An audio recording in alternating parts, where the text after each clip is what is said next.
Obrigado, Sr. Presidente, Srs. Membros do Governo, Sr. Primeiro-Ministro, Senhoras e Srs. Deputados. Deixe-me começar, Sr. Primeiro-Ministro, por pegar em dois pontos que mencionou na sua intervenção inicial.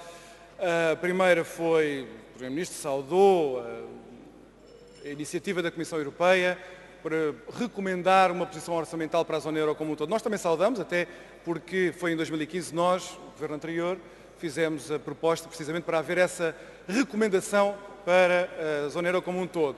Mas o Sr. Primeiro-Ministro não mencionou que na reunião do Eurogrupo, o Eurogrupo rejeitou a recomendação da Comissão Europeia. E agora cabe perguntar o que é que o Ministro das Finanças de Portugal disse, porque nada veio refletido nem no comunicado, nem na intervenção que se seguiu do próprio Ministro das Finanças acerca disto. E já que falamos no Eurogrupo, deixe-me perguntar-lhe também se o Eurogrupo repete aquilo que a Comissão Europeia tinha dito sobre o orçamento para 2017, de que não haverá qualquer ajustamento estrutural, orçamental, será de 0%, quando o compromisso era de 0,6%. O comunicado do Eurogrupo menciona que saúda o compromisso do Governo português para as medidas adicionais que serão necessárias.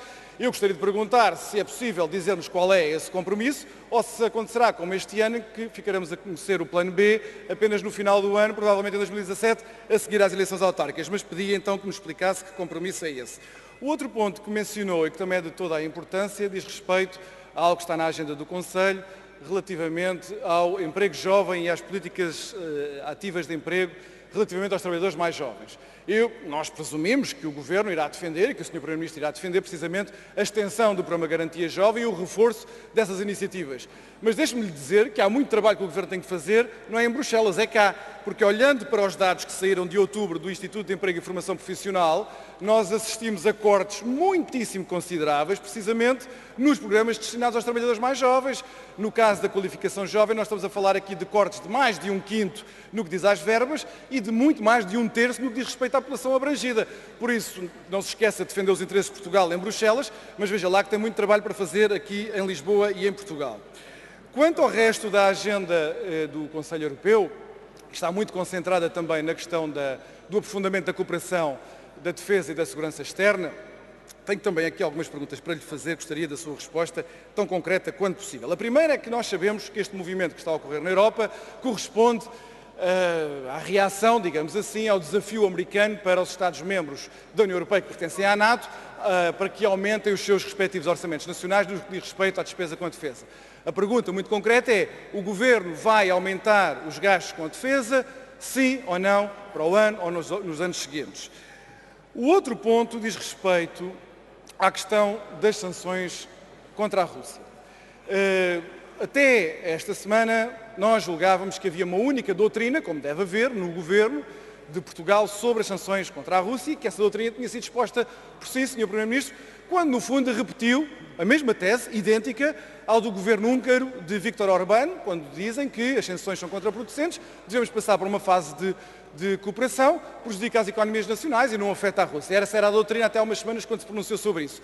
Acontece que nós tivemos na segunda-feira uma audição conjunta do Ministro dos Negócios Estrangeiros e do Ministro da Defesa Nacional e nós ficámos a saber que afinal existem 3 doutrinas. O Ministro dos Negócios Estrangeiros disse que, com sensatez, fiel ao espírito da Declaração de Varsóvia e ao vínculo que nós temos para com os nossos aliados, disse que não se pode revisitar o tema das sanções contra a Rússia enquanto não houver implementação do Acordo de Minsk.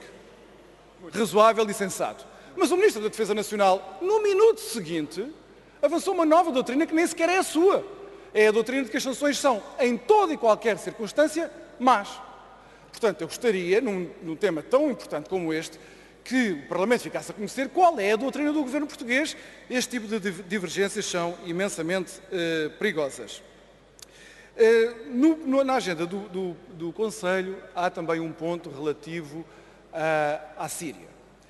E era bom que o Primeiro-Ministro aqui no Parlamento nos dissesse não só que discussões é que os líderes europeus têm sobre a Síria, mas qual é o contributo do Governo português para isso. Porque ninguém sabe qual é o roteiro europeu para a paz na Síria, nem ninguém sabe qual é a ideia que a Europa tem, nem o Governo português, para o que pode ser a Síria no pós-guerra. Dá a ideia que a Europa e o Governo português vão ficar satisfeitos com aquilo que no campo de batalha se decidir entre Estados Unidos, França, Arábia Saudita, Irão e Rússia.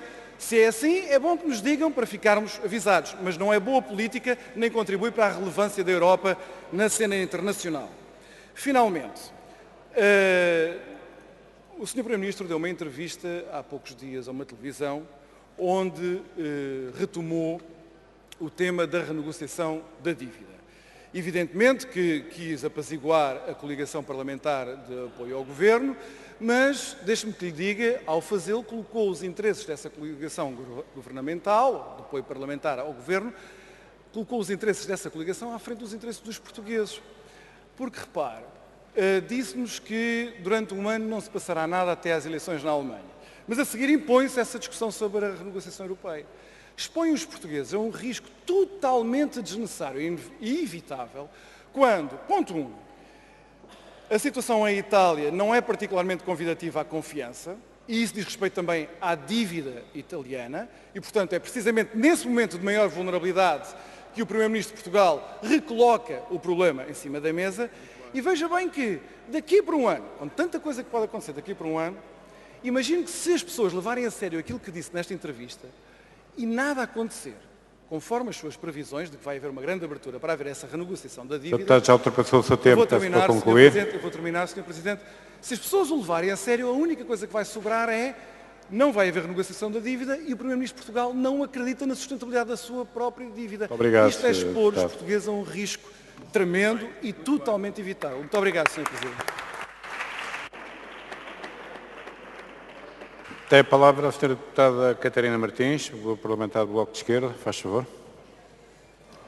Muito obrigada, Sr. Presidente.